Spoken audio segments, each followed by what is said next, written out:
দুদিন ধরে ইউটিউবে কিছু আপলোড করা হচ্ছে না, তো আজকে ভাবলাম যে একটা রেসিপি তোমাদের সঙ্গে শেয়ার করি। কিন্তু বাড়িতে সেরকম কিছুই ছিল না, আর আমার শরীরটা যেহেতু ভালো ছিল না, তাই বাজার যেতেও ইচ্ছে করছিল না।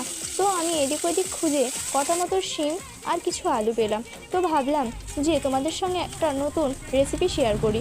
রেসিপিটা দেখে নাও। প্রথমে কড়াতে সরষের তেল দিয়ে একটা তেজপাতা ছিঁড়ে দিয়েছি এবং একটা শুকনো লঙ্কা দিয়ে দিয়েছি আর কাঁচা জিরে। তারপরে একটু নাড়িয়ে চাড়িয়ে দিয়ে দিয়েছি মশলার মধ্যে এখানে দিয়েছিলাম হলুদ, মরিচের গুঁড়ো আর জিরে গুঁড়ো। লবণটা আমি আগে দিইনি।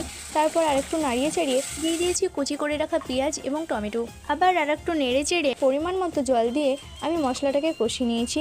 তারপরে দিয়ে দিয়েছি কেটে রাখা আলু এবং শিম। এবার সব কিছুকে বেশ ভালো করে মিশিয়ে নেওয়ার পর সিদ্ধ হওয়ার জন্য জল দিয়ে দেবো। জলটা যখন শুকিয়ে আসবে ওপর থেকে দিয়ে দেবো অল্প পরিমাণে চিনি আর ভাজা মশলা। তাহলে আমাদের একটা নতুন স্বাদের রান্না হাজির। তোমাদের যদি ভিডিওটা ভালো লাগে লাইক করো।